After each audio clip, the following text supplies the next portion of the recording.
Yeah, baby. Yeah. We are back.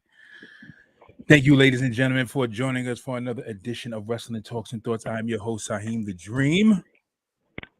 It's your boy, the protege, J McMahon. And the big bad booty daddy. And we are back, ladies and gentlemen. It's been about 2 weeks or something like that? 3 weeks, I don't know. But we're back, baby. We're back. We got some things to talk about. It's WrestleMania season. Yes, sir. Apparently, according to Dave Meltzer, MJF and Daniel Bryan had a 5 out of 5 classic Iron Man match. Look, we don't need Dave Meltzer to act in. I mean, Ant's our Dave Meltzer. Yeah. It is anybody. Listen, it don't matter who EW performs. It don't matter who EW performs. Dave Meltzer's gonna give it a 5. It don't matter. It could be the dude out in catering, parking lot manager. You know what I'm saying? Exactly. Give it a 5. Oh, dang, your mic sound choppy. Because he clearly gave Tony Khan Booker of the Year. Like, really? Yeah, Tony Khan Was good now. Was good Booker now. of the Year. Wait, what'd you say, Ant? He's testing his mic. You can hear me now? Yeah, we can hear you. All right, you clear. Yeah. He gave Yeah. Meltzer's gonna give anybody from AEW a 5. He a hater, Yeah. man. I was just telling the side, like, he gave Tony Khan Promoter of the Year or Booker of the Year, something like that. Like, Royal Rumbles. Royal Rumble, Yeah, Extreme really the best. Rule, Survivor Series, SummerSlam, Survivor Series. We had Clash of the Castles. we had some of the best pay-per-views that WWE has produced in a long time. And this dude ain't say nothing about it. All of a sudden, AEW, they have dog, chill. He didn't even give TNA no recognition at all. yes, we didn't. That's the thing, is it's so funny. It's like when I look at other fans who have their own, they do their own YouTube lives. Peace. I believe this is Sean. I think this is Sean. It's probably Sean, because Sean would probably say peace. But if it's not Sean, it says Facebook user. I'm assuming this is Sean. But if it is Sean, peace, Sean. And how come you're not on the show? He probably busy. Mm-hmm. But Sean, we miss you dearly. But yeah, man. Yo, come on, man. What are you talking about, dog? Dave Meltzer, man. Like I was saying, a lot of other guys who watch wrestling, they don't they mention Dave Meltzer, but they don't ascribe to him as being the guy who, I mean, from what I know, most times don't ascribe to him being the guy, who has the ultimate decision on what is the greatest. But Dave Meltzer has definitely built a lot of respect and built a great voice for himself in the wrestling community, to where people kind of upholds, I don't know if people do. I don't know. In my opinion, Dave Meltzer sometimes hits it on the head. Sometimes Dave Meltzer, I'm like, dog, I don't know what you win in that event blind, like Ray Charles. Whatever you seen, I ain't seen.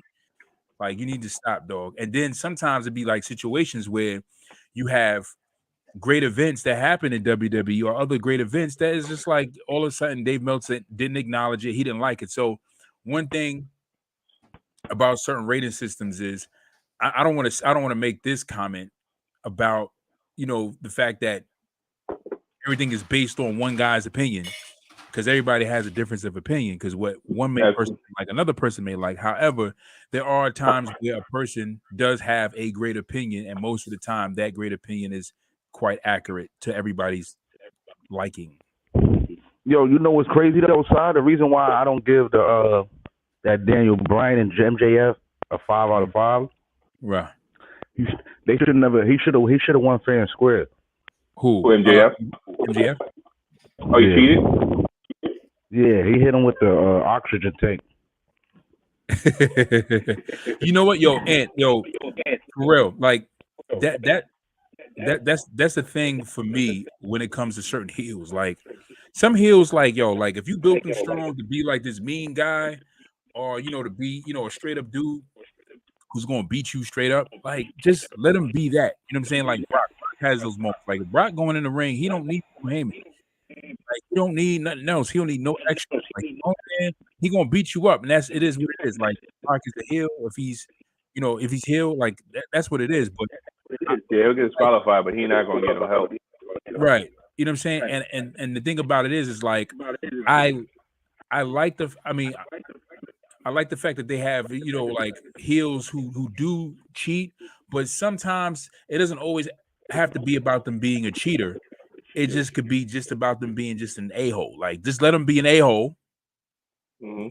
But and just let him win. But I think the other side to it is if they allow the heel to win matches, it makes them too much. It makes them too likable. It makes them too dependable for people who's supposed to boo them.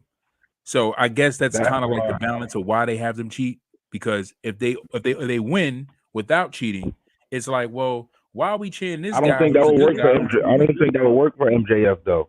I think that would make people hate him more because he talks so much shit. You just want to punch him in the mouth, and then he keeps winning these matches fair. That's really gonna piss you off if you hate him. Like, he's winning clean, and that's. Yeah, especially Tony Schiavone. Tony Schiavone calls him the scum of the earth. As soon as the music hit, Tony Schiavone be like, "Oh, come on, why is that coming out? Why is it Floyd, yo?" Tony Schiavone be getting so pissed. Like, Tony Schiavone be having a great mood. He be having a great day.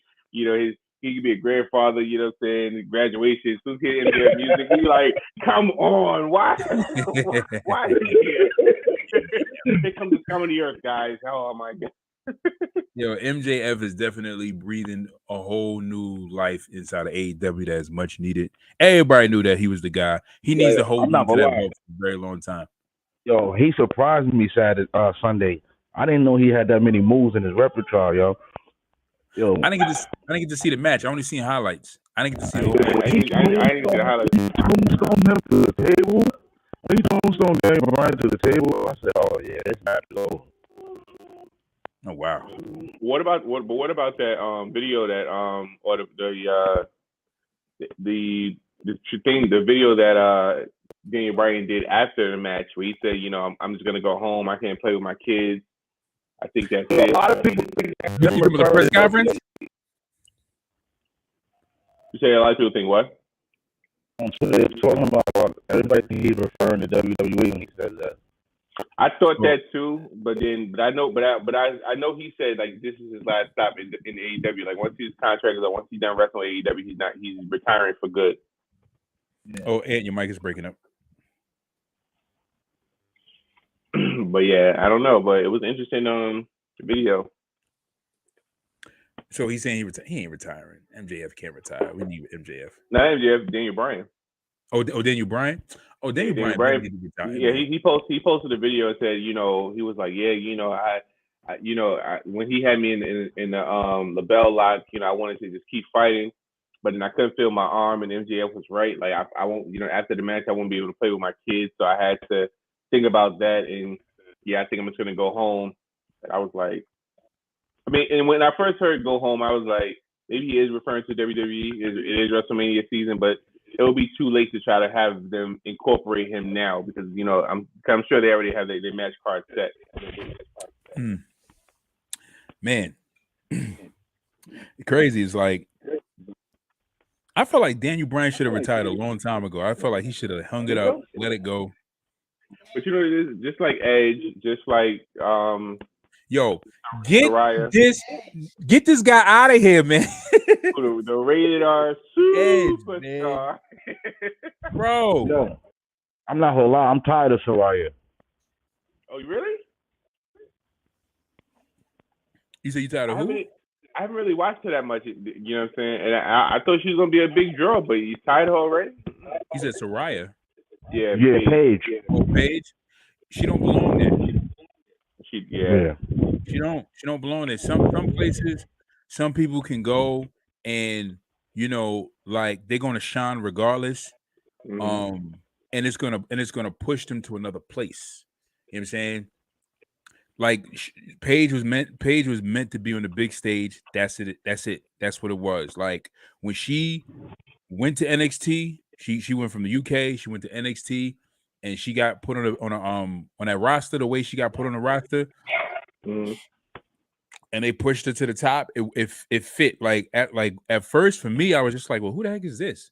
Like, who is this? Who is that? And then it was like, When she beat AJ, everybody was like, word. Because it was like only people who's watching NXT knew who she was, or people who knew her from her indie circuit, from the indie circuit. Right. But she was fairly new, really. You know what I'm saying? I seen the movie how they kind of detail a little bit about her background. But anyways, I need to watch that movie. when she came to the main roster and like watching her character and everything, it was just like, yo, like she's dope. Like she's really the real deal. So when she retired, I was just like, at that point, I was already settled into it. Like, yo, Paige is that girl. And just to see her being in AEW, it don't fit her. It's like, no, you need to be back there. Go back. But the sad part about it is that they didn't want to continue with her because of that's not true. That's not true. Triple H, yeah, no. So Vince had gave up on her. Triple H, when she was cleared, Triple H had told her, he was like, hey, listen, I'm trying to, would you interested in signing? And she chose AEW over WWE. I guess her mind was made up at the time. But Triple H definitely offered, he reached out to her. Once he took over creative control, he reached out to her and tried to, keep her home, so to speak. And she decided to go with AEW. I don't know if it was because of schedule or money or whatever the case is, but she chose to, go that route. Now we also and then we also got to keep in mind too, she's been out for like 8 years, so was it really that long? Yeah, it was a while. Because remember because she was it 8 years? Hold on, wait, let me think back. No, I don't think it was 8 years. Maybe like 5 years or so.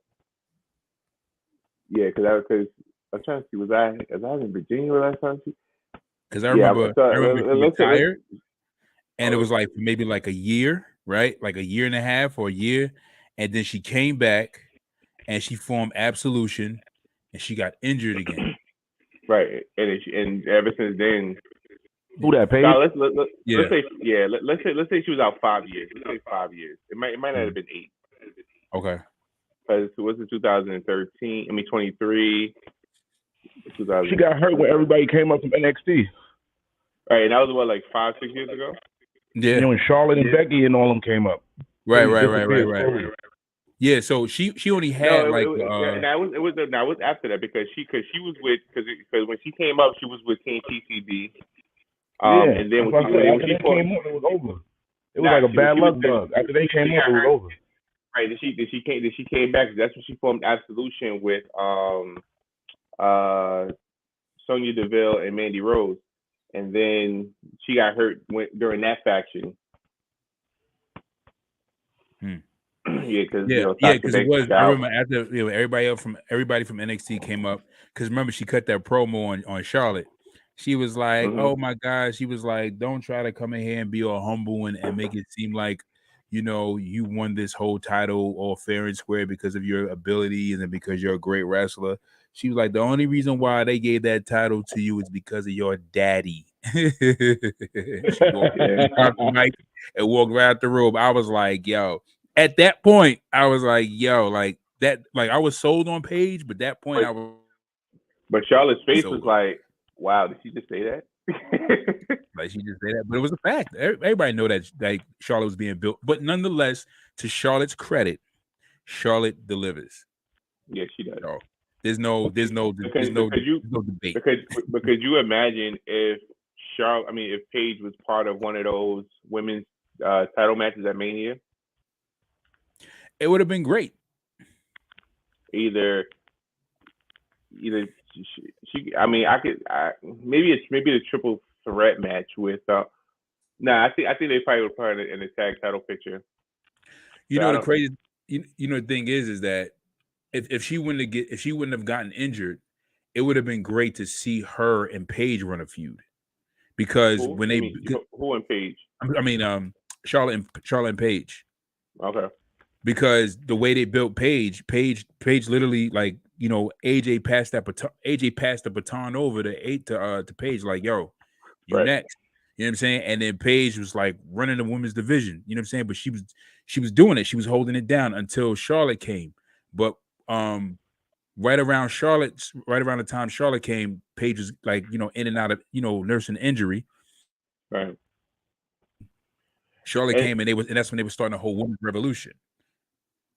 It don't sound authentic when she's in AEW and they chant "This is your house." I'm like, yeah, man, yeah, it's like, wrong place. She has to lose that. This is my house. She got to stop doing that. Yeah, because that's WWE's gimmick. Yeah, like it's not really your house. You know what I'm saying? That's Britt Baker's house. That's Carmelo's house. You know what I'm saying? Like, you just got there. How's that your house already? So yeah, you renting. We don't even know if you're gonna be here for a while. I mean, right. I feel the same way about Daniel Bryan and AEW. Like when they was cheering yes, I was like, no. Yeah, but they don't want them to do that though. He made an announcement about that side. He said he don't want the fans to do that. He told them.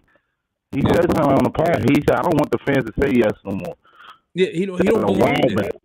Yeah, he don't belong there. It's just like some people, because once WWE put that stamp, like certain people WWE put a stamp on, it's just like, yo, they go to certain promotions. It's just like, yo, like, nah. Like some people look at Keith Lee. You see what they doing with Keith Lee now? Nah. They got him looking like Uncle Phil. He got the gray hair. Oh, the gray hair. Yeah, I peeped when he came back. I saw that. Yeah. He got gray hair. Come out with this big He-Man cape now. Oh, he's teaming up with. I'm googling this. And he's teaming up with Dustin Rhodes now. Now they got him teaming up with Dustin. Oh my God.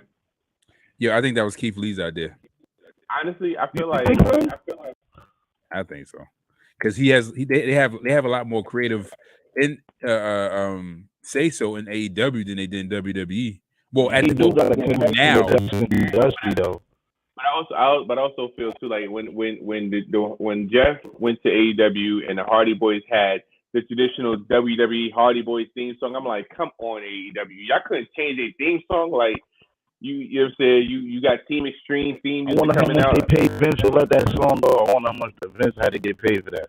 Oh yeah, they gave him the bad, but I feel like they should just, you know what I'm saying, like change their whole theme song, like, you know what I'm saying, like, or if you're gonna keep, let's say, like remix it like they did, who was it, Daniel Bryan theme song, remix it like they, you know what I'm saying, like they did Adam Cole, you know what I'm saying. Adam Cole still has his his ring entrance, but. You know what I'm saying, but the music just changed. But he had certain cues that he, you know what I'm saying, sticks with. They could have dealt with the Hardy Boys, but you had the whole Team Extreme theme song. I'm like, come on, son, really? Yeah, when I heard that, I was like, yeah, nah. That's how the debate. That's somebody at work. He was like, it's nostalgia. Like you gotta. I said, no. It's nostalgia for WWE, not for other promotions. It's like. It's that thing of like, yo, listen, when you go to another promotion, it's always, in my opinion, it's always a better thing to reinvent your character. That's what makes Jericho fit so well in AEW. He just, he reinvents. You know what's crazy? They're gonna have Jeff Hardy come back at Double or Nothing too. For what? He's gonna be the eighth man in that ladder match. I'm telling you, the Cena ladder match is gonna be Jeff Hardy. Crazy. Every year they have somebody new or somebody come back on that ladder match. He just got found not guilty too. For what? What happened? What happened? For the DWI. Again? Yeah, that's why he wasn't there. He was there. That's why he wasn't there. Yeah. This is like his fourth one. Jeff Swanton ain't aiming his thing. Like he's laying on his neck. He's just laying flat back on. Yeah, he's done. He's done. With his swantons is done. They ain't swanning no more. Well, he just drop. Yeah, right. He does, right. He don't snap. He don't snap when he don't snap no more. He just throws his body off like he just rolls his head. You just gotta hold your breath, like, oh man, I hope this nigga don't land on his head. Look, he does the forward coffin drop, like that. Like when when they had that match with Sting and he jumped off that ladder and by the concession stand, I said, oh God, what are you doing, bro? You're 45 years old. No. Oh my God. Yeah, yo, he does. It's like That was a nasty drop to him. That off that ladder on that in that concession stand. That was a nasty drop. That's when it's like, yo, Jeff Hardy taking naps during matches. Jeff Hardy taking naps during matches. Hardy was like, you know what? This is my spot. I'm gonna do this I'm gonna do this swanton bomb real quick, so I can live a 5-minute nap real quick in the middle of the match. Yo, they do be sleeping. Like, I'm just gonna lay right here. Ain't right no Yeah, just gonna stay right here. You got this, Matt. You got this. It's like, right, what are you doing? You sleeping? You sleeping during the match? But yo, all right. So he went old school. Like I'm not napping. I'm just resting my eyes real quick. Let me take a break. Wake up party. You got a match finish, huh? Yo, man. But also, so the match is set. Is being set up. Yeah. Mike is still going in and out. It's like a little staticky. But yeah, the match is set. Austin Theory and John Cena, which we already knew. Which you already knew. How did y'all feel about that promo on Monday Night Raw? Some people feel like Austin Theory was buried. It's expected for him to go head to head with Cena and then, not necessarily come out on top verbally, but somewhat, even verbally sparring. Randy Orton did that with The Rock, didn't come out on top. A lot of people do that with The Rock and don't come out on top. But you know what it is too. I feel like a lot of promos that build for matches that Theory had, with Seth Rollins, and with Cena, it was like they kind of like put him in his place to the point where he really he couldn't say anything. Mm. You know what I'm saying? So he'll start off strong and then they'll say something and then he'll kind of try to come back, but it's not good enough. So they'll say something to kind of finish it, and he'd be like, and Cena with his, if you win, you lose. If you lose, you lose. And I'm like, he was like, yeah, you come out next Monday at the Raw with the toughest crowd, they're gonna eat you alive. I'm like, but I don't see how if he wins he lose. I don't get that part what Cena was talking about. Right. See, and that was the thing when Cena said what he said. He was like, if you win, you lose. If you lose, you lose. And I'm like, dog, like, no, if he wins, he wins, because the whole point is that if believing that he beats you and you put him over, you know what I'm saying? And like, that's the thing that's going to make Austin Theory convincing. And it's going to convince a lot of people. The whole his whole point is to come out and be hated. The difference between, and it's like, and when you look at Gunther and you look at Austin Theory as heels, which is like a good place to kind of compare like them at this moment of looking at two types of heels. Like, you had the heels like Mr. Perfect, Ravishing Rick Rude, who you hated but you respected. That's Gunther, because they were great wrestlers, or they had this gimmick, or they had something about them where it was like when they got in the ring, it was just like, yo, this guy, you know what I'm saying? Rowdy Piper, Triple H. Who else is a good heel? CM Punk when he was a heel. You know what I'm saying? Like all the great, like Austin, like it was something about him you respected. Like when they were heels, it was like, yo, he's a great, like I hate him, I don't like him, but something about him I respect. That's Gunther. Then you got a heel where it's like he come out, you're like, this effort, like he's annoying, and that's what he's supposed to be. Like, you know what I'm saying? Like he's an a-hole, and that's what I expect from him. I don't expect nothing different, nothing else but him to be arrogant and full of himself, and that's Austin Theory. Austin Theory is supposed to be that guy. You know who else is that fits that same mold? Who? Ex-Con Dom. He's arrogant. He's annoying. I mean, he can't wrestle, but he definitely fits that arrogant and annoying aspect of it. Like, there's no way that him and Santos Escobar, you know what I'm saying, should have had the kind of match they had. Like, Santos should have wiped the floor with him. Now, my next question is, you watched that match? I'm surprised you watched that match. Yeah, it was. Yeah, I watched it. But the crazy, yeah, you watched that match? Yeah, you know what? Because it was like, you know what I'm saying, like Santos should have wiped the floor with Dom, but the fact it was actually a good back and forth match, I was like, and then Rhea Ripley hit him with the Riptide. I'm like, really? But what Really? I didn't like, so now the crazy part about it is like, so does that mean Legado del Fantasma are they officially over? Yeah, that's what it seems. I think they got sent back. I think they got sent back down to NXT, the tag team.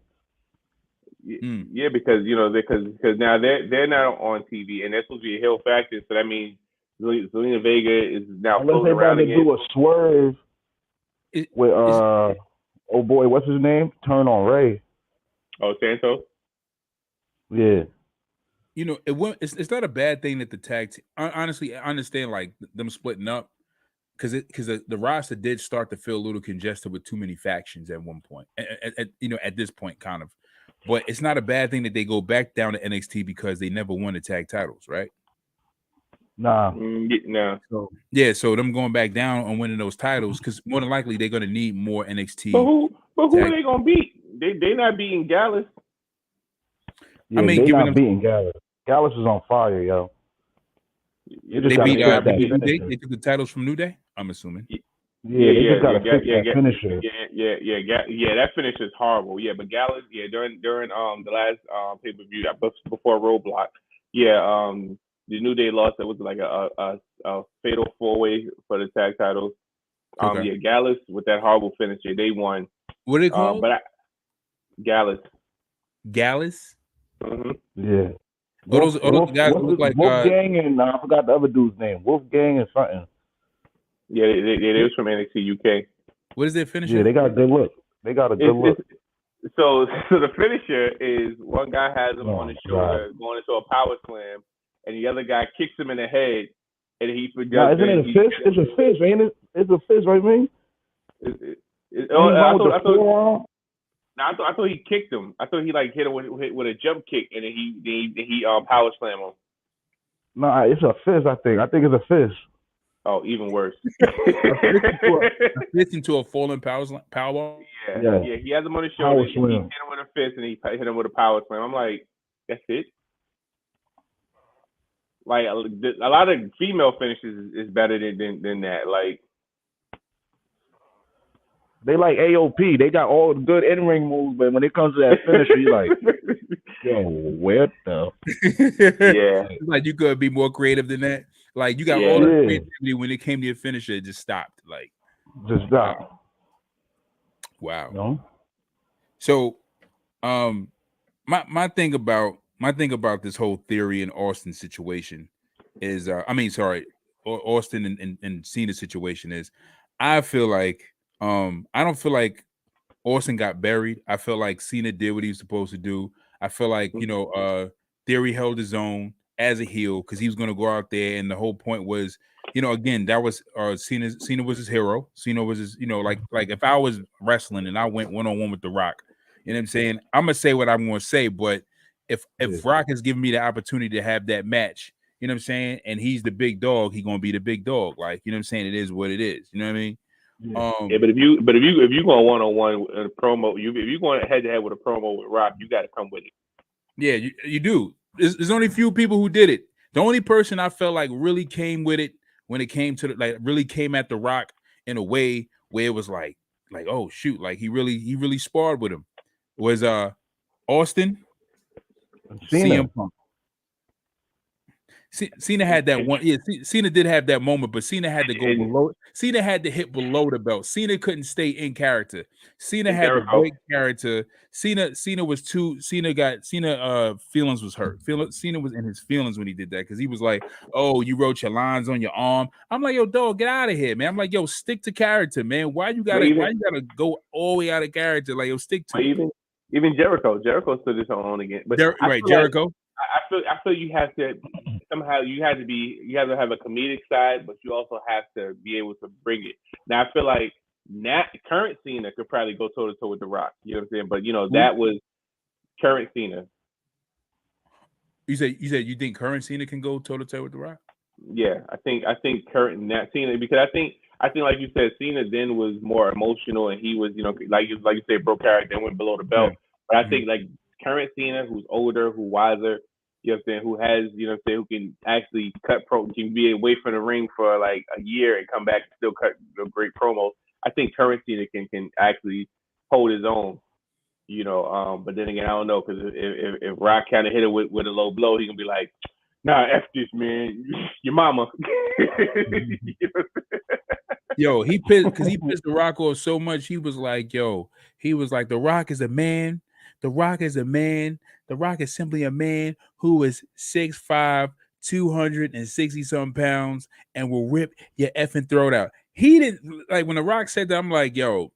You knew The Rock was like pissed because he was just like, yo, dog, like, really? You gonna sit there? Because like, even watching The Rock show and just knowing how they talk, just certain things they discuss, like, all right, we're gonna throw jabs at each other, boom, boom, boom, boom, boom. That's it.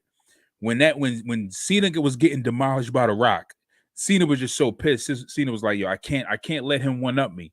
I gotta find something to one up this dude or to stagger him. So when he sat there and said what he said about his lines on his arm, and I'm just like, really? All right. So you just had to hit below the belt just so you can have that moment of saying you won up The Rock on the mic. But in all reality, you really did. You know, it's like you had to go low. You had to really go as low as you could. You know what I mean? I'm like, yo, as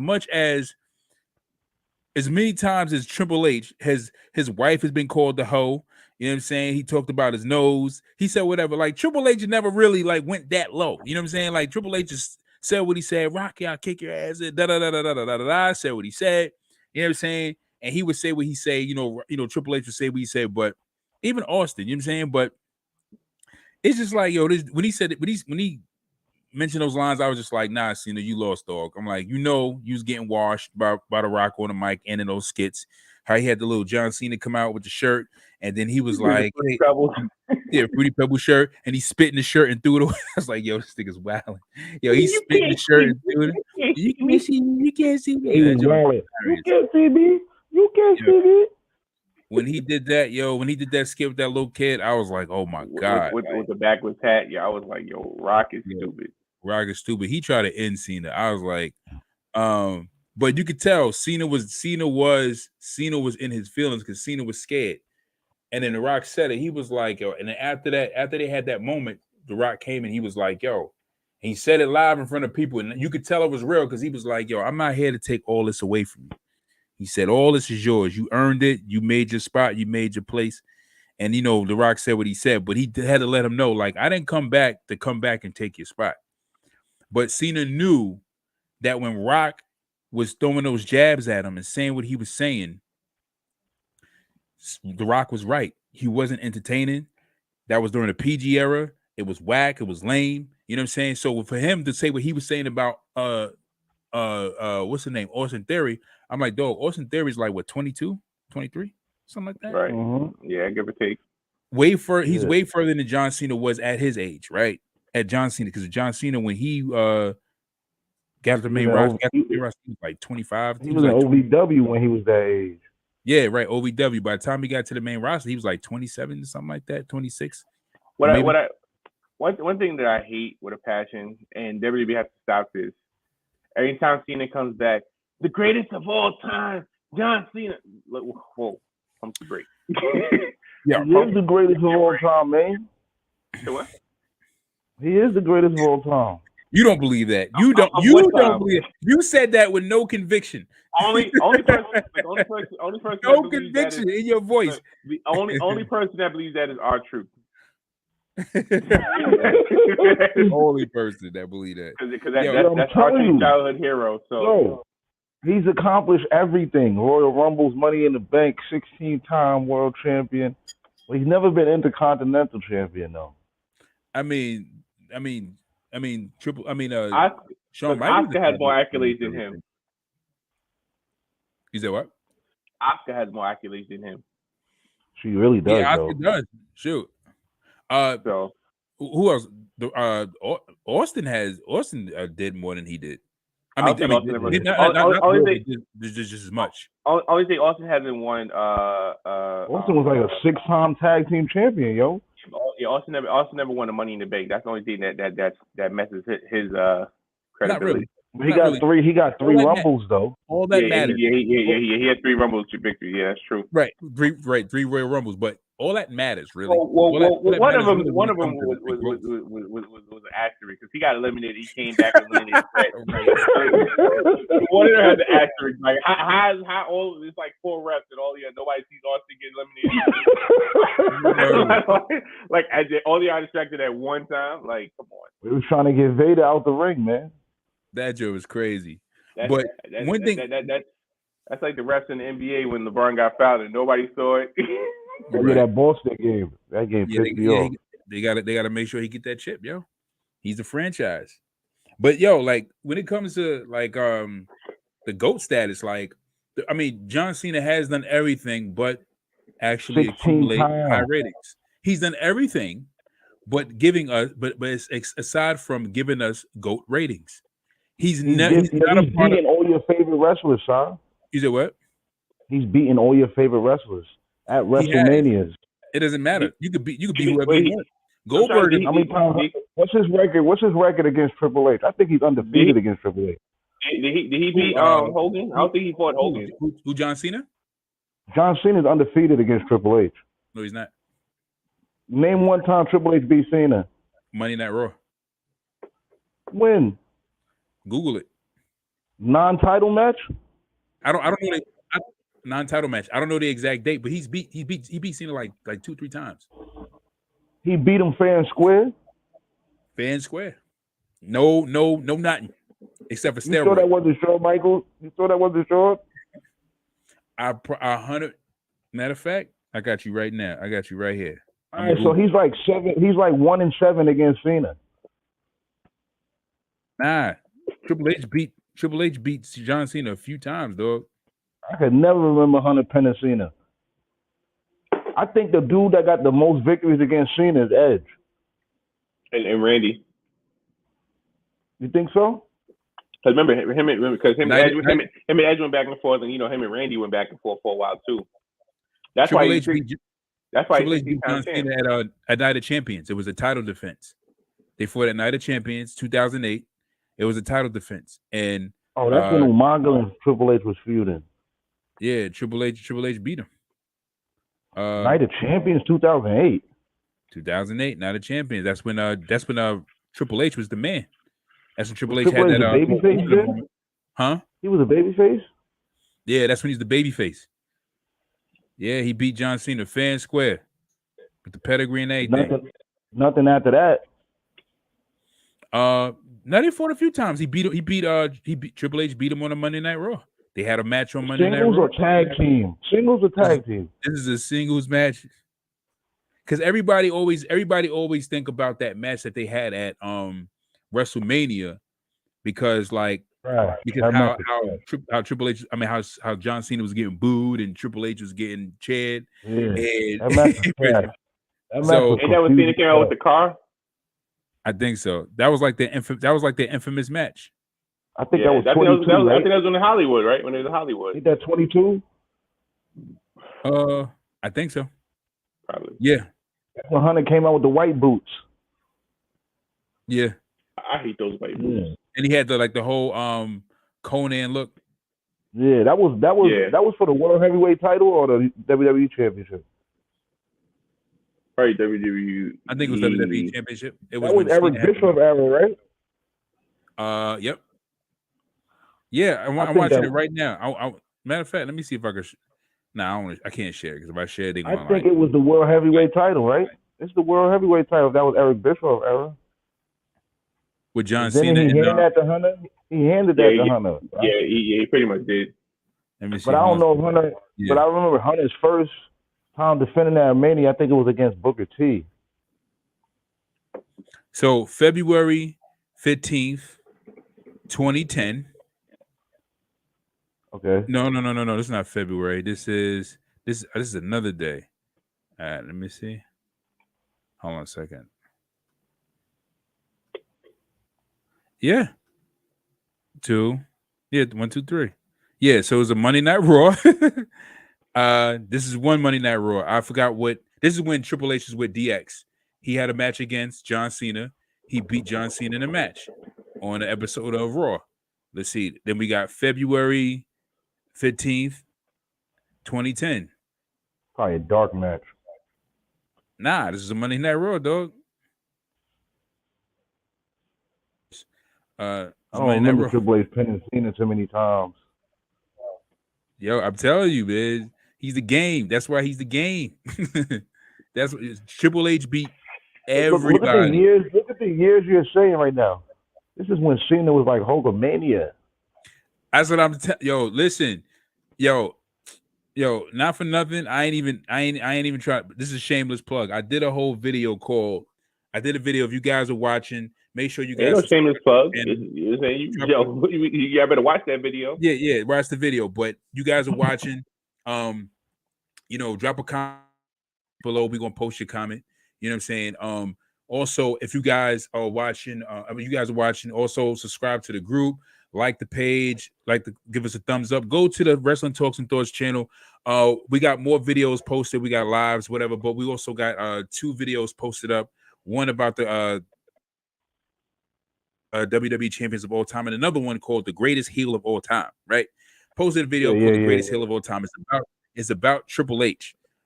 And again, my this is Jay's favorite wrestler, also one of my favorite wrestlers. I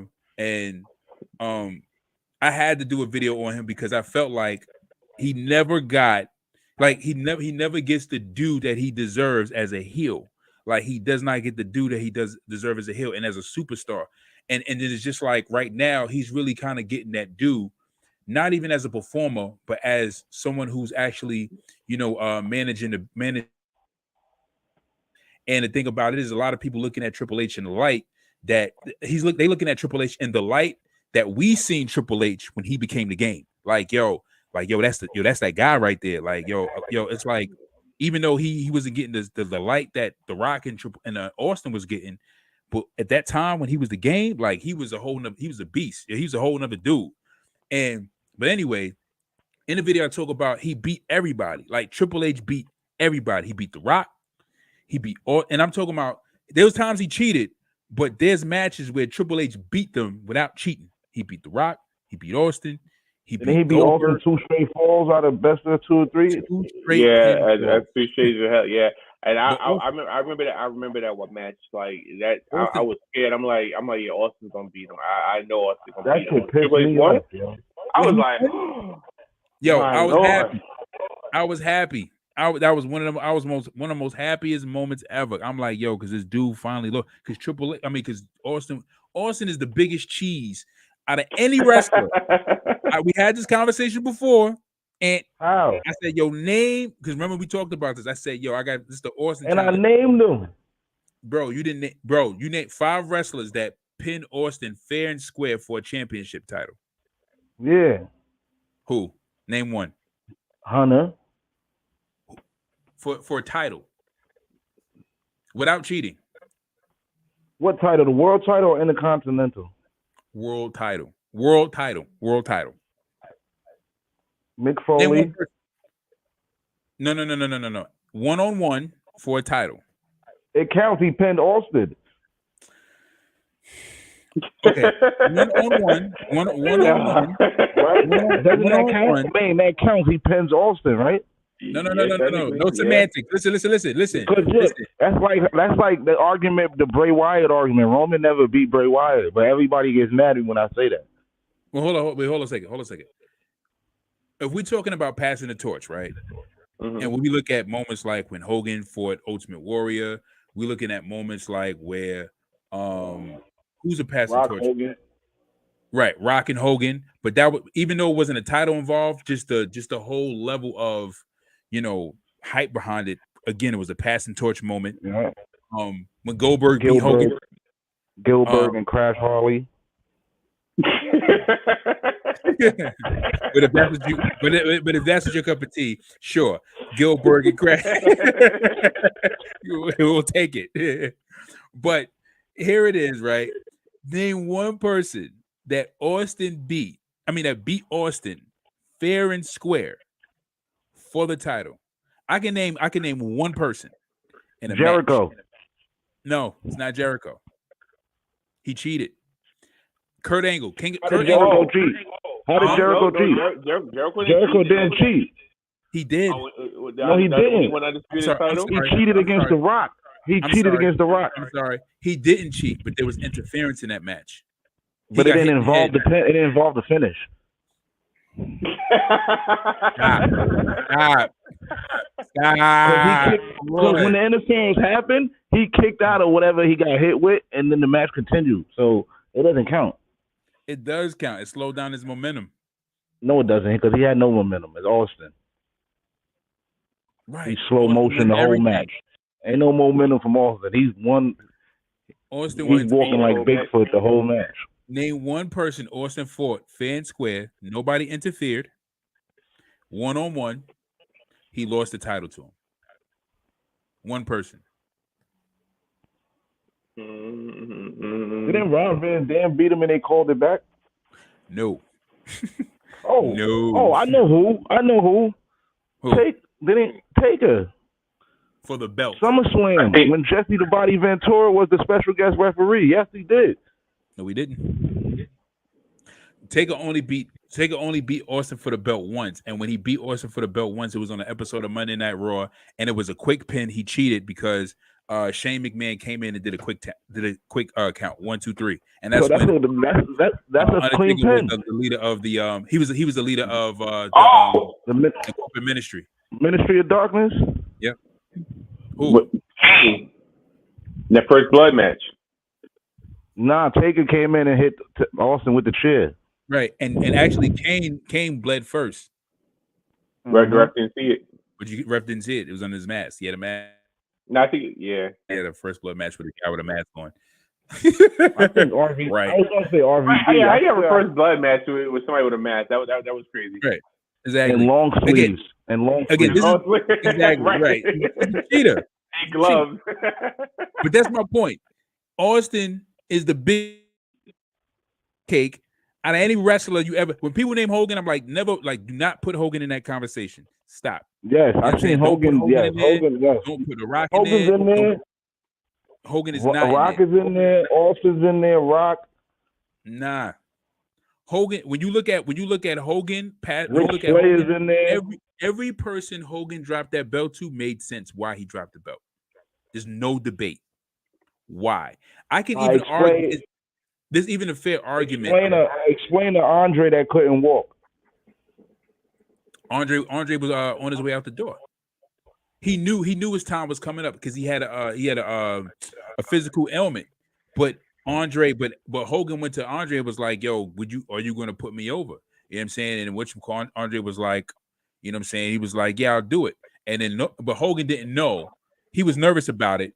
Matter of fact, when he asked Andre said, "I'll think about it and give you my answer." And he was nervous about it going to Vince McMahon, and then Vince McMahon wouldn't tell him. But Andre told Vince, like, "Yeah, I'll do it for Hogan to put him over as the baby face so that we can, build a company." He was a guy, and then Andre put him over. But he did that. But Andre passed the torch. Hi, everybody. Good evening. Hello, Lana. Hello, Lena.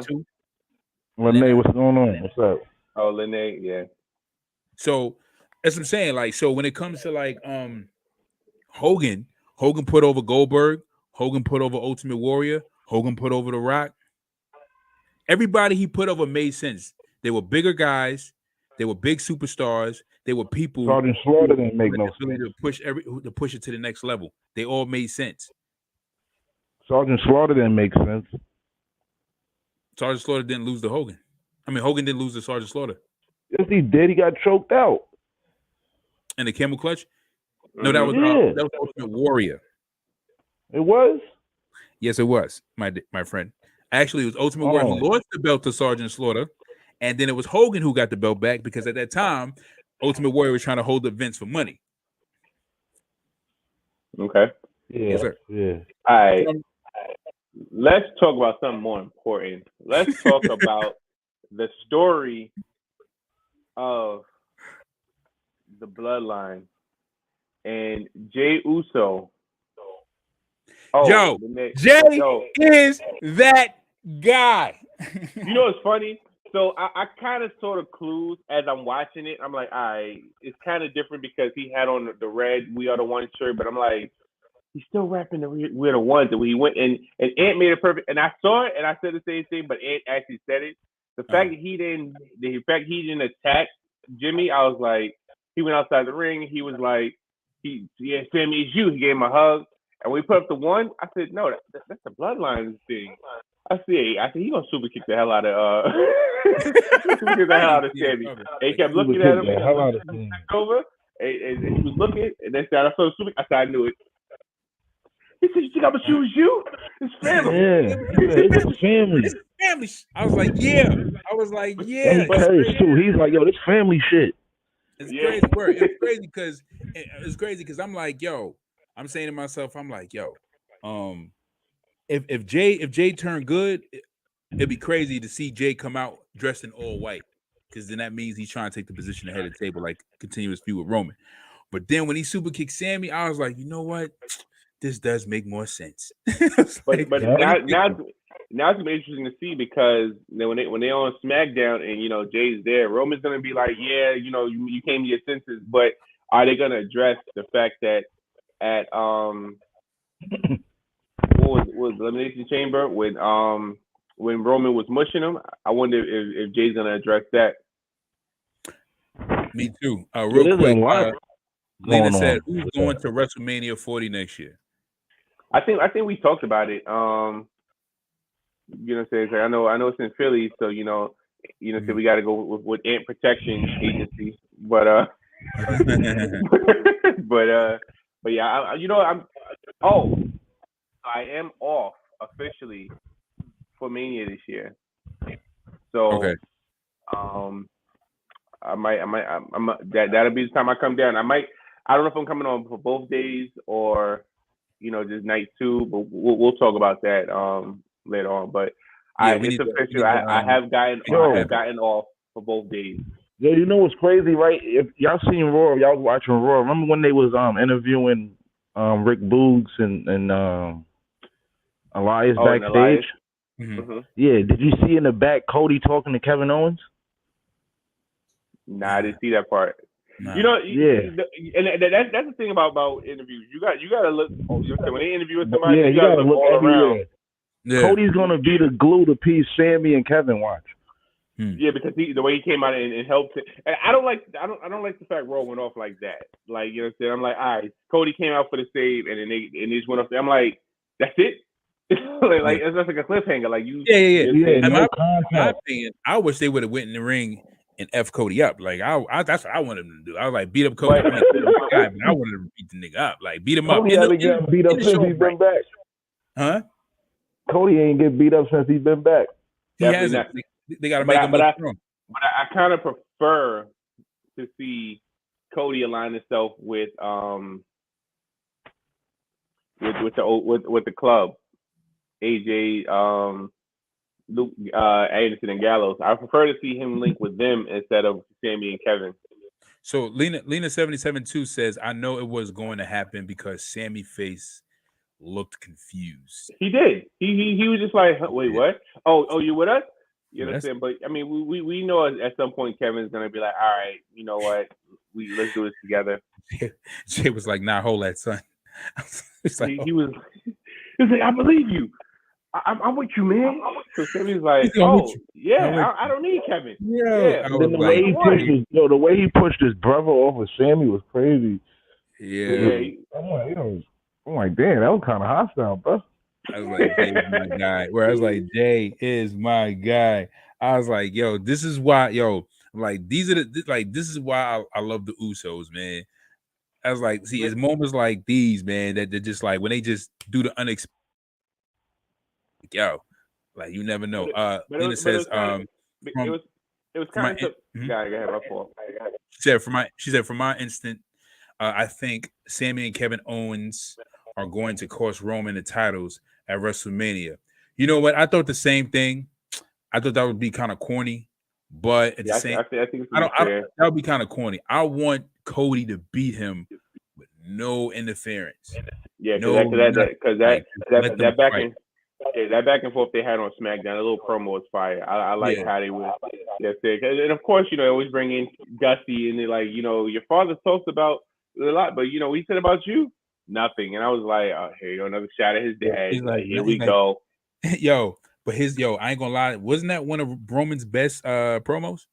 He was like, Roman. He did that. He did a whole he got into character and everything. I was like, okay, all right, Roman, I see you. Yeah, he said, I'm gonna bring in my inner Dusty. Yeah, you know, he's like, you got it. You got it. He's like, you were born with it. You didn't try to get it. You are it. I was like, okay, Roman, all right. And then he was like, he said, you know, he's like, he said nothing about you. I was like, wow. But I thought Cody was I knew he was gonna say that. I thought Cody was gonna like say something, you know, big to kind of end it off, but he didn't really say anything. He was like, yeah, he was just like, yeah, you made it personal, so I have to win, and I gotta win. I gotta be the world champion. But they got what 2-3 more weeks to kind of like, you know what I'm saying. I want to say we got like at least two more promos, especially the week of Mania. You know, Roman probably gonna be on Raw, and then Cody gonna go on SmackDown, and they're gonna have a little. I wonder if they're gonna have like a 6-man tag or a tag match before that, or they're gonna just keep them away from each other as far as in-ring competition until Mania. Yeah, they gonna do that at them live shows. So yeah, you know right, live shows. They're right. You know, we're kind of leaning off of what Lena says. What Lena just said. I think everything is being set up, right? I think it's kind of obvious, right? Like Cody's gonna like what, and even what Ant said. Cody's backstage talking to Kevin, right? Mm-hmm. So we know what's gonna happen, right? You're gonna have Cody versus Roman, and you're gonna have Kevin Owens and Sammy versus the Usos, who takes his title off. Of course, but that was ready to build though. We knew that was going to happen. I mean, yeah. we knew we kind of know that's what the match is going to be. And truth be told, it does make more sense to take Sammy out of the spotlight of going 1-on-1 with Roman, because once that happens, then they can have their matches against. They can have a match against Roman and Sammy, and have Sammy, you know, kind of get over on Roman, without Roman losing anything. Yeah, because Sammy lost the first match. He lost the rematch that they had, and I think Montreal. No, it wasn't. The first was in Montreal. I think the second one was in Toronto or something like that. So he lost his rematch. So yeah, it was a dark match. Yeah, it was a dark match. Dark, right? Yeah, yeah. So, from what I heard, the higher ups were actually Solo won't have a match. That he didn't actually win the match. Yeah, I mean, but the only person that's not gonna have a match is Solo. But yeah, you know what I'm saying. But you know, everybody's already, you know, I guess wrapped up in the feud. So Solo really doesn't have nobody to. They're gonna find something for him to do for Mania. Yeah, they're gonna find. They probably gonna have him win the Andre. They probably gonna have him in the Andre the Giant Memorial. Yeah. Yeah, I can see him. Yeah, because he's gonna win that, and they're gonna be like, "Oh snap! You know, Solo is gaining momentum. Is this the weekend for the Bloodline? Blah blah blah." And yeah, you know what? None of you guys pointed this out. I was hoping you guys noticed this, but none of you guys pointed this out, and I hope you guys noticed this. And maybe you did in the chat, and I didn't see it, but I noticed this for a very long time. I looked at Solo, and I'm looking at Solo. I'm like, yo, he got shorts on. Get the knee pads. He come out here with his shoes off, and now he got a towel on his head, a black towel. It's like he reminds me of somebody who was also Samoan. No, who was also Samoan. Who wore shorts? Nope. Who wore shorts? Shorts. Trunks. The early Uso? Not tights. Not Samoa Joe. Yeah, Samoa Joe. Yeah. Look at Samoa Joe. Look at how Samoa Joe comes out, trunks, right? Not shorts. He come out with trunks, towel around his neck. I don't think he wear boots. I think he wears shoes. Yeah, he wear boots. He wear boots. He wear boots, right? He wear boots. Yeah. Only difference is Solo doesn't wear boots. Comes out bare feet, trunks, got the towel on his head. I was like, and I felt like, what you trying to say, Sal? What you trying to say?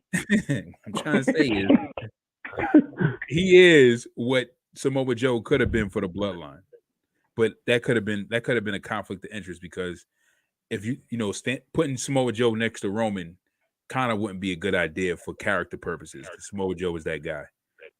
He really is, like 100%. Lena says, so if Cody does win the titles at Mania, and Gunther might lose the IC title at Mania, might not be a double champion for long, because he might end up dropping one of them to Gunther. So you can't. that's a good idea. That's a good idea, but I don't think that they're not going to do that with Gunther. They're going to. Gunther's beating Drew. Gunther's going to beat Drew at Mania. And so Cody would be at the top of the mountain. So Cody will be that guy.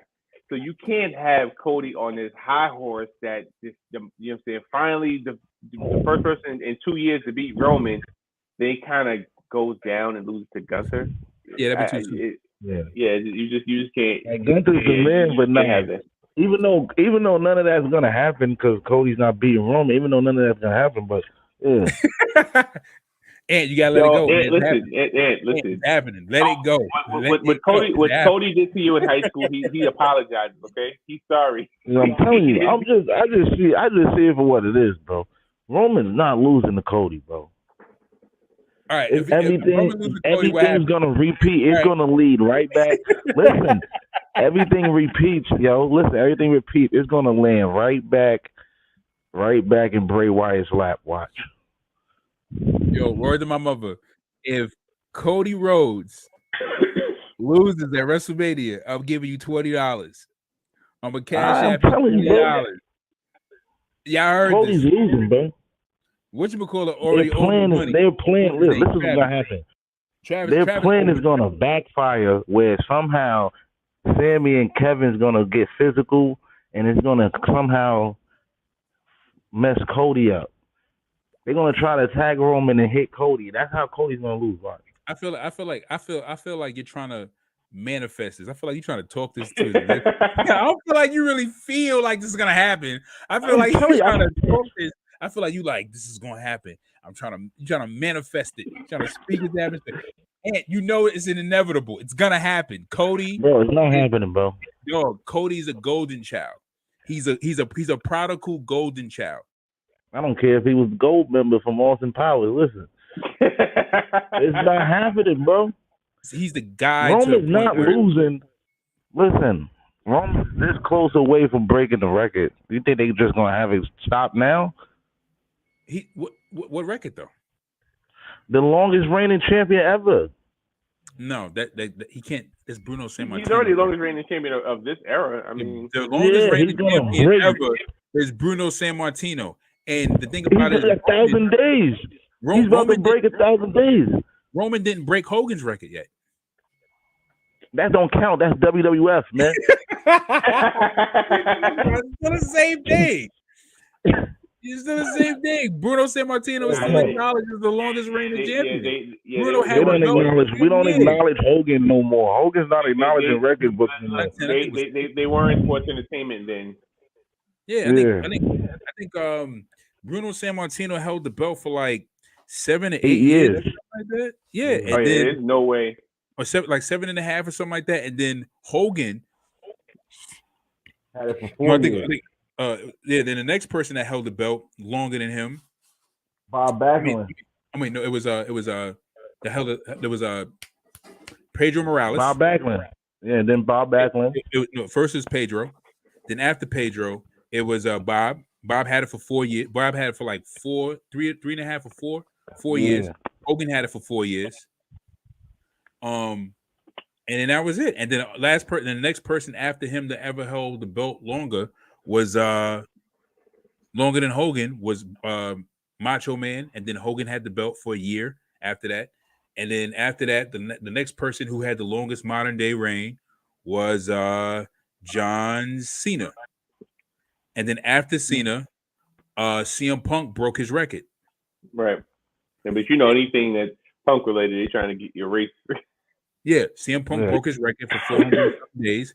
And then after CM Punk, I mean, you could throw whatchamacallit in there. You could throw AJ Styles in there because he held the belt for like over a year. But he never went past Punk's record. He went past Cena's longest reigning record, but he never went past Punk's longest reigning record. He was close to it. And then after that, you got Roman. Roman is on 3 years right now. But Roman's losing the belt. We don't need Roman to have the belt for another year. He don't need to break the record. Why? I need it.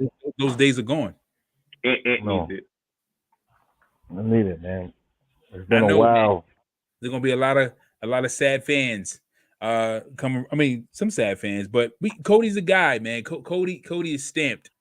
when Cody He's said not the things guy yet, man. I'm with telling you, I'll be so we know mad. we know what it looks like, man. We knew what it looked like with Austin. We knew what it looked like with Triple H. We knew what it I looked was like. here for all that. I was here for all that, but We I'm knew what not it looked here for like the Cody. with John Cena. We knew what it looked like with Randy. We knew what it looked like with Batista. We knew what it looked like with these certain guys. Like Yeah, nah, but you don't know what it looked like with Cody, bro. Coming out I in these know. little He's ugly man. ass, coming out in these ugly ass suits, looking like a stockbroker. When I watched when I watched the Shield, when the Shield came on the scene, and I was watching them, and they became my favorite group. I knew Roman was the guy. I knew it. People booed him. I didn't People think he hated was him. the guy. They cheered him, but I was like, yo, out Actually, of all three, I said Dean Ambrose is too much like Austin, and that's the thing that's the thing that's going to make Vince not really buy into him too much, and that's the thing that's going to probably even make Austin look at him and be like, you too much like me. I need you if you're going to do something that's similar to what I'm doing, take it to another level or make it different. Seth Rollins had his place. Seth Rollins had the easy choice because it was like, I just turned heel. Makes sense, right? But Roman, as far as like looking at the guy, because the Shield was the people to look at that time, you'd be like, nah, Roman's the dude because he has the look. He has something cool about him, like it's something relatable about him. And the ladies love him. And right, the ladies love him. They drool over him all the time, like my wife. And right, on point, on right. cue. You know what I'm saying? So, but I knew it. We know you know what it looks like. When Cody get that, I think that Cody may even hold the belt for a year, but with Gunther to even go back 6 months. Lennon says Cody Gunther's going to hold that belt. He's going to hold that Intercontinental belt for a long time. And they're gonna have him break. They're gonna have him break Honky Tonk Man's record because they don't want, they don't mess with Honky Tonk Man, so they trying to get that out the way. They don't. They need to get it out the way. They do. They really do. They really do. They should have did it with Randy. Randy should have broke the record. I feel like they need to, yo. I was like, yo, Honky Tonk is like the longest reigning champion. Honky Tonk Man. I'm like, yo, Macho might help for a year. And he didn't break the record. You would think like Mr. Perfect or Ravishing. Yeah, that's what I said. Yeah, that's what I was saying yesterday. I said, yo, you would think Perfect, Steamboat, Roots, Macho Man, even Piper. Yeah. You would think I'm so. Like Honky Tonk Man. Man, I thought they were lying when they announced it the first time. I thought it was a joke. Honky Tonk Man, Honky Tonk baby, it's the Honky. The longest reigning Intercontinental champion ever. I think that was his only reign too. Yeah, well, yeah. Nah, the Warriors demolished him. Yeah, they don't need to. And the thing about it is, and think about it, right? Like when you think about it, like it's making us invest in it a little bit more too. Like it's making us believe in the people that we're watching. Like, looking at Roman hold the belt for so long, like, yo, it's making you invest more. Like even like at NXT, right? Like when you had Shayna who held the belt, you had Asuka who won the belt, held the belt for a long time. Finn, whatchamacallit,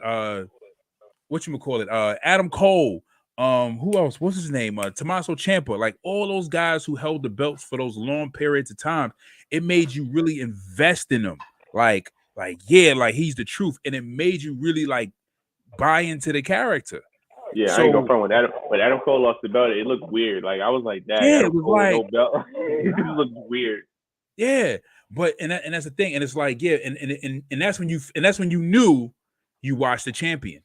You felt like you watched the champion versus the guy holds the belt for like 2 months, 3 months, 4 months. He loses the belt, and you're just like, okay, what happened? It's like, what happened? You know what I'm saying? Versus him holding the belt, and then he loses the belt. You're like, damn, he lost the belt. Damn, it's like it's like, wow, like it provokes something in you because you felt like whatever you invested in, you lost. You know what I'm saying? You finally lost your investment, but it wasn't a bad loss. It was just a time for change.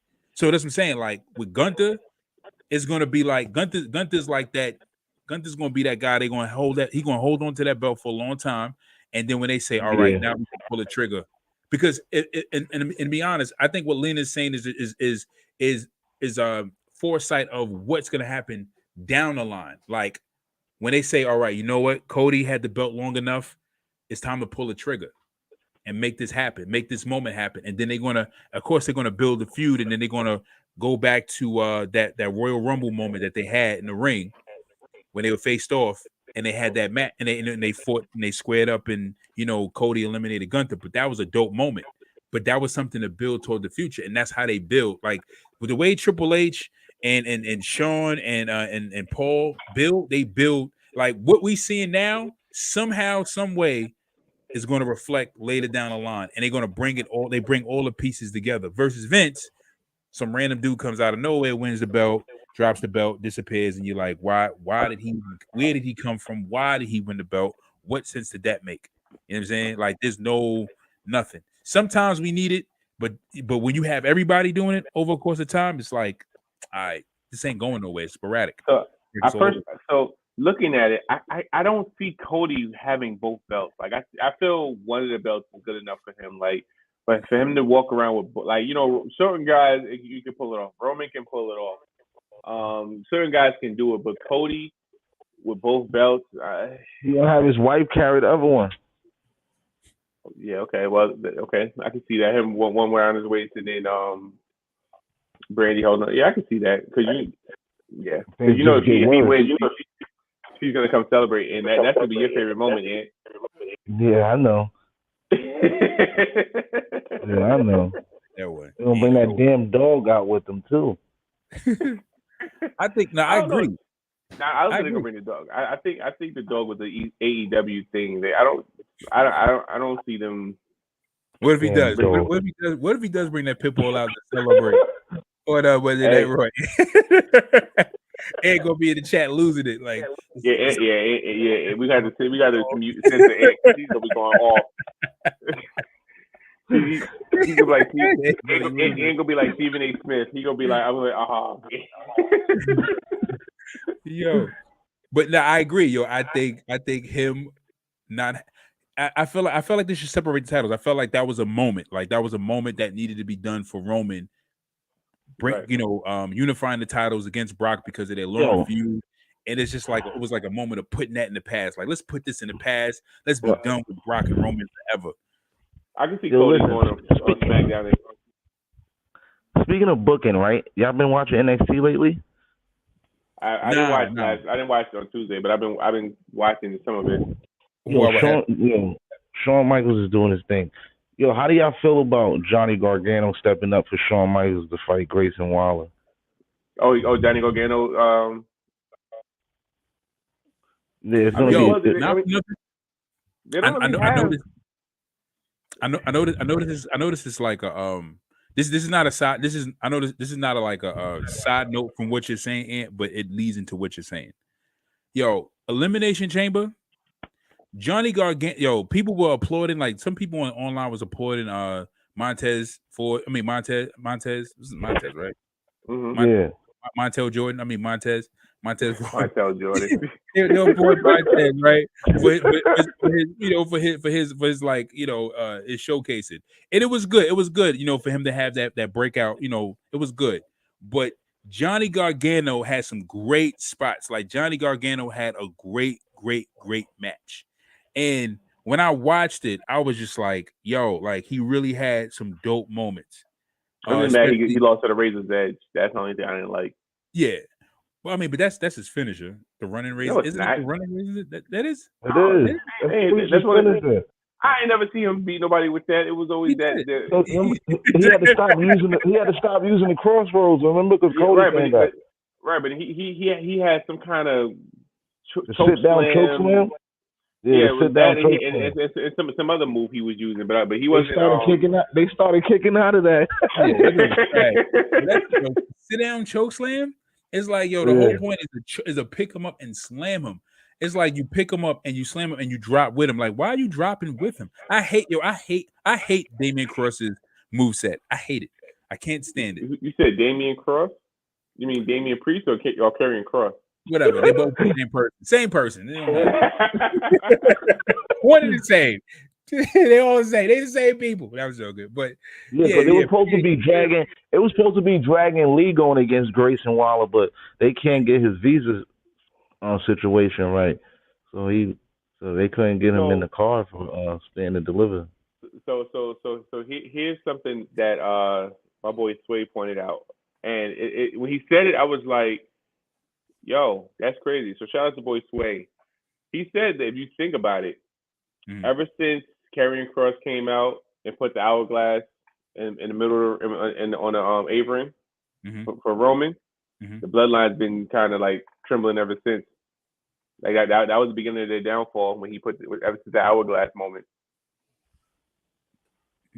Interesting. I didn't think about that.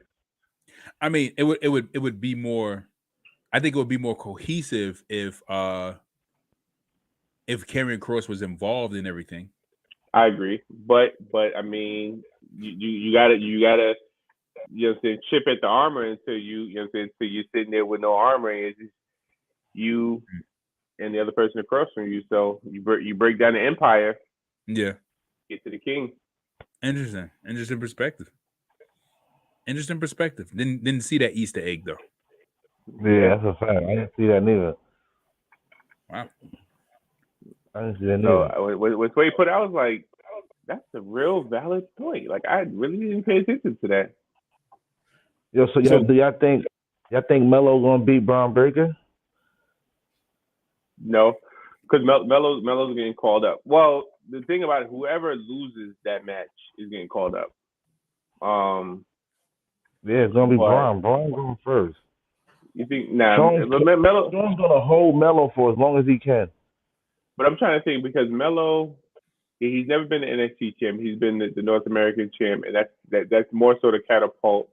Yeah, Braun is getting boring anyway. But then, I mean, you can't. Melo had his whole cocky moment with the North American title, so we're gonna relive that with him having an NXT title. Yeah. Like, you think so? He needs it, bro. Him and Trick Williams is good for TV, bro. Melo's him, yo. He's really him. I don't want him to go to the main roster. You want Melo to stay on an NXT? Yeah, they don't got nothing for him on the main roster. Unless they're going to do what I told Maine they should do. Bring him up, put him in the Hurt Business, but put him on SmackDown and have MVP work both shifts. Yeah. And if if he needs them, he can go to Raw to get whoever he needs to come help Melo out on SmackDown. But that picture that MVP took over the week, that would be a fire Hurt Business 2.0. Word. The whatchamacallit, Street Profits with MVP and Melo and I mean Omos. Omos is just there because you have to have just have Omos be like a security guard. Just have Omos be like a security guard. Yeah, but listen, bro, if you're gonna bring him up, put him with the Hurt. But Montez and Melo in the same faction. I say this: if Omos beats Brock Lesnar at WrestleMania, which I'm doubting he does. You can't even say it with straight face. Yeah, I can't. You can't. You like no. Yo, come on, man. We all seen the debauchery that happened at what was the last pay-per-view we seen with Brock? Chamber. The Elimination Chamber with Brock and Bobby Lashley. I'm like, yo, come on, dog. Like really a low blow. You won because you got disqualified because you couldn't break out the Hurt Lock. You just could not be pinned by Bobby. You couldn't be pinned. I can promise you, Omos is going to Sioux Falls City. He is, man. As R-Truth said, he's going to Sioux Falls City. Yeah, right. Sioux Falls City, exactly. He go get right. Brock go get in there and just spam the shit out of that nigga like F5. But it's gonna be funny to see how Omos takes the bump from a suplex. I want to see how Omar's gonna take a bunch of Germans. Like, how's he gonna fall? How's he gonna land? Like, right, watching Omar just like allow him to just lift him and toss him around. I'm like, oh god. How y'all feel about Bray? How y'all feel about Bray versus Lashley though? It's Muscle Man dance.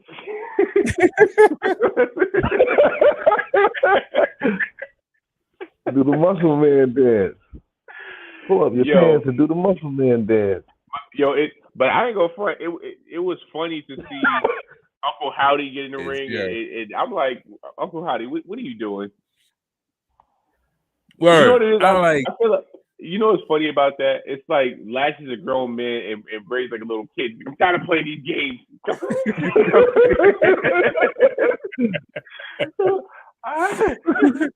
Like, I'm sick of playing with you, Bray. You believe that's Bo Dallas now? Yeah.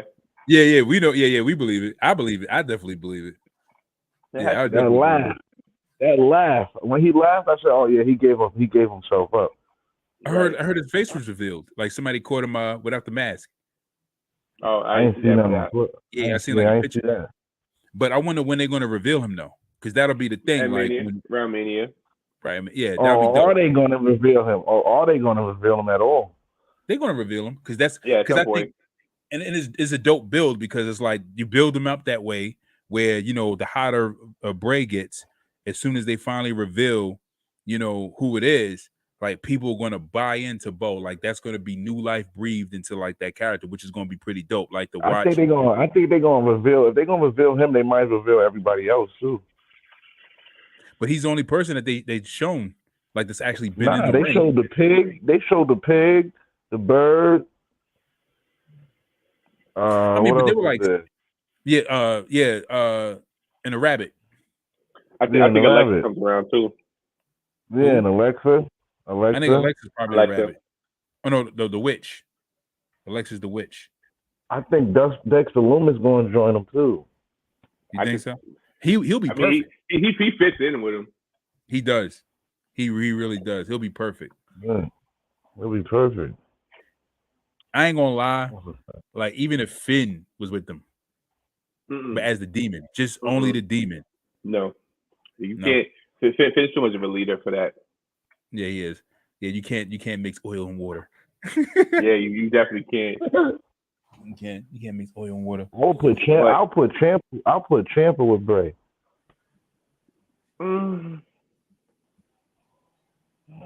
I would have him go back. And have him go back to no music Ciampa. Remember, he used to come out with no music. Yeah. I'll be honest.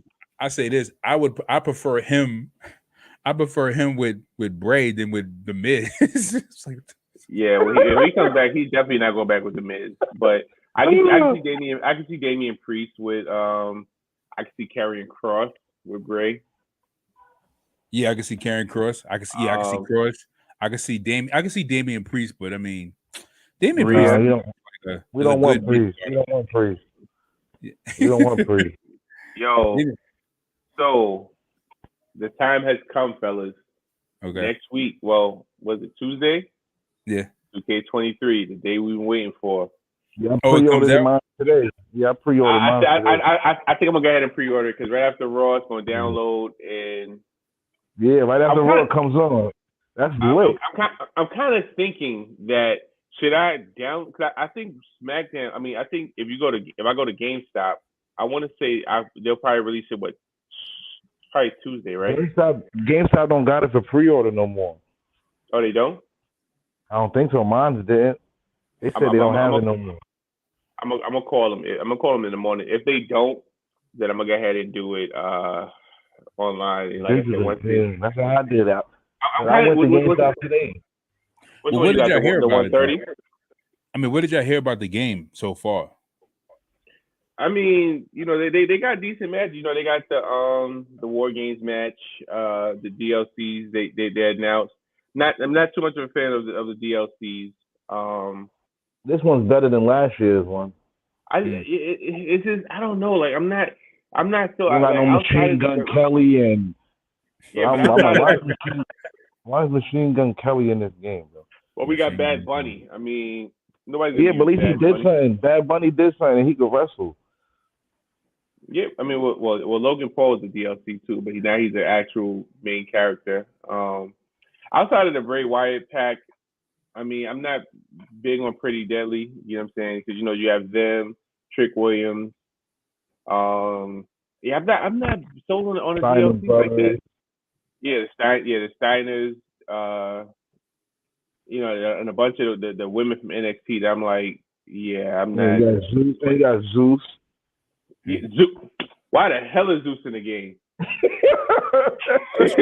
Why not? No holds barred. Why really? not? Yeah, no Why hold bars used. No holds Why barred. not? Machine Gun Kelly was in last year. Oh God, Machine Gun. Ugh. Like it's so many other people that they could have put in the game that because I don't even think they added Mia Yim, and I feel she should have been in the game. They got Hollywood Hogan in it. Nobody cares about Hollywood Hogan.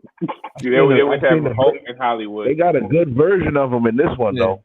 I'm gonna be honest, I never play like even when I play the 2K, I never play with the old wrestlers because they all retired. It's like it depends. Like I barely use them either, but if we said if it's a match where you picking all strong people, now it's crazy that Roman's a 99 in this game. Like that. Yeah, that's ridiculous. Crazy.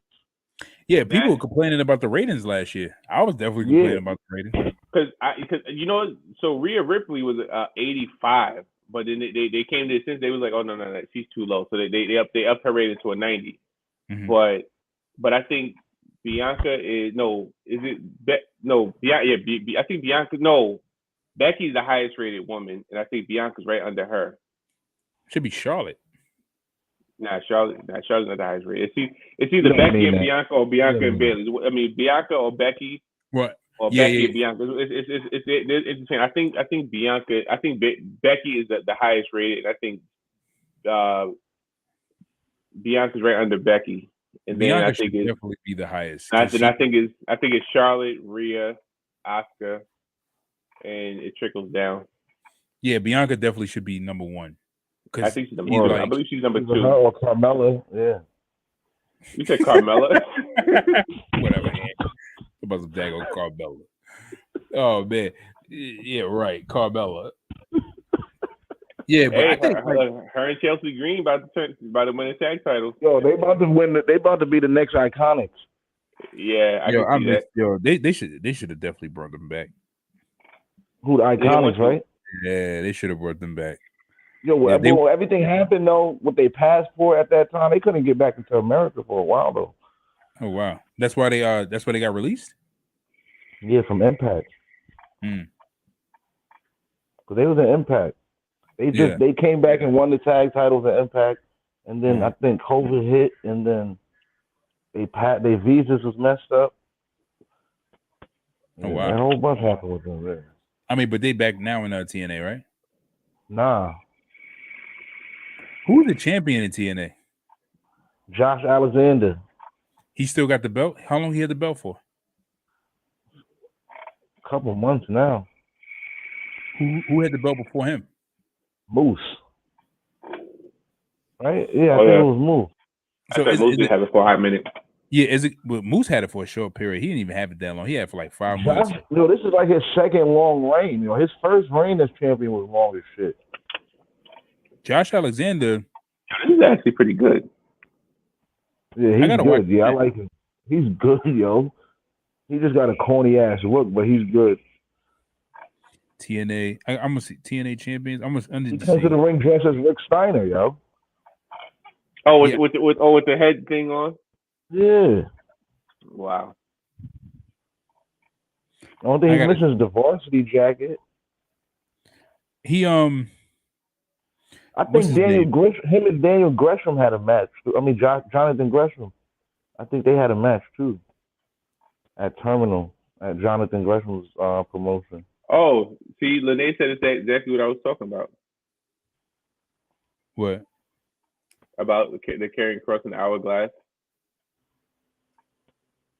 Oh, I didn't even see. My bad. She said Karrion Kross might be planting a seed because when he came back to WWE and attacked Drew Scarlett, put the sand clock when the Bloodline was feuding with Drew. I think they was plotting on the Bloodline. Yeah, I think they were trying to set up something for the Bloodline a little bit, but they probably didn't want Karrion Kross to look weak because if he was going against Roman, he's going to lose. Who do y'all think is going to win the triple 5-way match tomorrow? In my opinion, I think it's going to be a fatal 3-way because Drew might turn. Yeah, I think. So who is it? Drew, Kofi, Sheamus, Karrion Kross, and who else? Ray. I think Ray's in it too, right? Oh, Rey Mysterio. Is Rey Mysterio in it? I don't know. Most Well, likely. if Ray's in it, he's definitely not winning because Dominic gonna. I think. Hit me, Dad. Hit me. I'm like, come on, Ray. Stop being a punk. Yo, I'm not. Yo, that match is gonna be so corny. It is. What is it going to be? Rey Mysterio versus It was supposed to be more dramatic. It was supposed to be more dramatic, like father son. Like, I'm like, oh, this is corny. Yeah, well, I think when Ray finally hits it, the crowd gonna go crazy. Like, yeah. I'm not. If he's not hitting him with a chair over the head, I'm not going for it.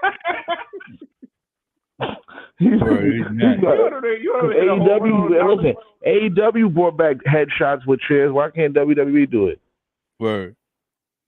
All right, so Josh Alexander held the belt twice. Yeah, his first reign was long, right? What was his first reign? So his first reign was in 2021, and it is at Bound for Glory. Alexander voluntarily vacated the X Division Championship in exchange for an Impact World Championship match at the event. Moose invoked his Call Your Shot Gauntlet Championship privilege he earned at the event, and he beat Josh Alexander. So Josh lost the belt that day. He won it. And then a few months later, from October, so Moose had it from October all the way to April 23rd, 2022. And 6 months. Josh Alexander is almost going on a year. 319 days. But I figured TNA would do that. TNA always copies WWE's game plans. But they don't got nobody over there that could compete with him, bro. Who, Josh Alexander? Yeah. I agree. He's a shark in a pond over there, bro. I never seen what's a match that I should watch that he had? Him against Jonathan Gresham. Him against Speedball Mike Bailey. Yeah, him against Speedball Mike Bailey. Okay. Yeah, I'm gonna watch that. Because I remember you mentioned it. They had an Iron Man match on. They had an Iron Man match on Impact. It went 63 minutes or something like that.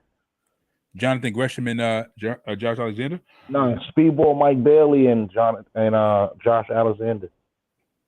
Okay. I'm gonna watch it. Yeah. That was fire. They won match of the year. Oh, for real? From TNA or from Dave Meltzer? No, not from Meltzer. It was another PWI. Oh, PWI. Okay. All right. I think I have a little bit more respect from PWI because I feel like Meltzer, everything is AEW to him, bro. I'm tired of him. AEW. Yeah, he hates WWE. He's a thing.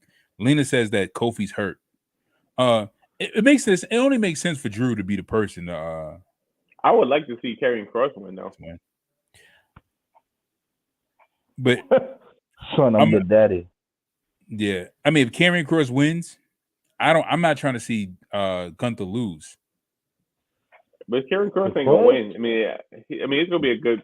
I mean, I think Drew's gonna win because of the star power. But I would prefer to see Karrion Kross. Karrion Kross needs to change that forearm finisher. Like he needs to just.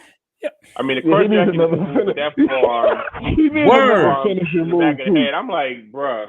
You know what's crazy about Karrion Kross? It's like when you look at him, you be like, he got to look, right? And you be like, yo, what is he gonna do, right? He's gonna do something good. And then it's like you choked him out. You hit him in the back of the head with some forearms. Like that's it. You think, because it's like with Randy. You look at him like, all right, what is this guy gonna do? He got an RKO. Okay, all right, cool. It's like certain people you look at him, you're like, well, what are they gonna do? You know what I'm saying? Like even with AJ Styles, it came up. What's he gonna do? Okay, he got the joint. Phenomenal forearm. Phenomenal form. With Finn came out. I was like, well, who's this guy? And then when he did the coup de grace, I was like, God damn! I'm like, that looked like that hurt. And it was just like, okay. And it's just like when you look at the coup de grace, you like, yo, that move is actually pretty dope. Like, I like the 1916. 1916. Yeah, I like 1916. The 1916, right? You be like, all right, cool, okay. But you like, yo, forearms, forearm block. When he beat Keith Lee with that, I was so mad. What? I was like, he said what? When he hit Keith Lee with that, I was so mad, and he won. I'm like, one forearm to the back of the head. I'm like, yeah. I was like, oh, those dangerous forearms to the back of the head. I'm like, what? That's Jericho's finisher now too. You know that, right? But he has the forearms to the back of the head. Nah, he does it this other way, the spinning back elbow. Spinning elbow, yeah. Yeah, that's old Jericho. I can't move like that no more. Yeah, but he stole that from didn't he steal that from Andre I'm sorry, Andrade, Yeah, he did. Because Charlotte tried to do it, and Charlotte botched it every time. I'm like, yeah, Charlotte just said, you know what, I can't do it. I give up. All right, we got some comments real quick. DJ Faz says, he says Ray's gonna cry after the match and be like, "Son, I'm your daddy." More than likely. You know, Rey Mysterio can't act. Xavier Woods is replacing Kofi because he's injured. He injured his foot. Hey Phase. DJ Phase says Karrion Kross momentum is gone. It's like the night you doubt. I'm sorry. It's like the night you about to make love to a bad chick and she can't perform. and can't perform. I'm sorry, I messed that up. Yeah. Karrion Kross momentum is definitely gone. Like when he first came, came out because he got me through my sex. When he first came out, you know what I'm saying, and him and Drew was going back and forth. He was hot. Then after that, then he had to lower his standards to fight to pick on Ray, and I'm like, yeah, you know what right now. You know what made Karrion Kross lose his momentum? It wasn't funny thing. It wasn't even the feuds. It's the fact that he's not entertaining to watch. He's not. Like when you look at him, you're like, what is he gonna do? And you feel you have a high. He needs a different. He needs a different moveset. He does.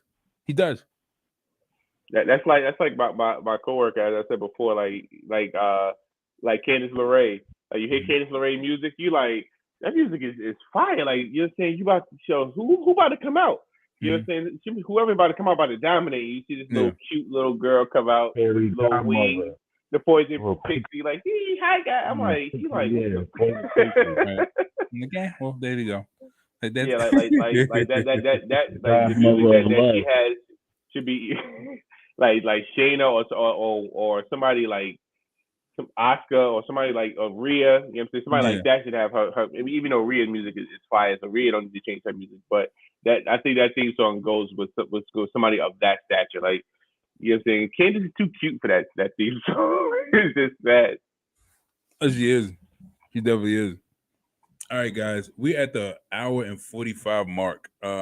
It's 10:44. I got work in the morning. And I need to eat this soup. I boiled some noodles. I need to eat these noodles, man. And I gotta go to sleep. Hey, but we will be back for another edition of Wrestling Talks. Coming to you guys live Friday night after Raw. After SmackDown. After SmackDown. And we'll be talking about, again, wrestling. You guys can join us when we go live Friday after SmackDown at, it's like what, 10 o'clock? It's 10 o'clock, right? Yeah. 10 o'clock Eastern time, baby. Eastern time, we'll be live. We'll talk about, SmackDown, everything else that happened, of course, on AEW as well. AEW will be on live. But if you guys are still watching it, you guys can drop what's happening in the comment section below, because we definitely need to talk about what's happening in WWE, because we are on the road to WrestleMania. We got 3 weeks left. Only thing going for course is his girlfriend. That's it. Yeah, I mean, that is the only thing. But Scarlett. But yeah, but we thank you guys for joining us. Again, if you guys are joining us, make sure you join the group on Facebook. Make sure you subscribe to the channel on YouTube and subscribe to the channel. We have some more videos, more documentary videos coming for you, coming to you guys this month and next month. And we will continue to go live, talk to you guys. But again, signing off, I'm your host, Saheem the Dream. And wait a minute, Lene, DJ Faze, you guys have a lot to say.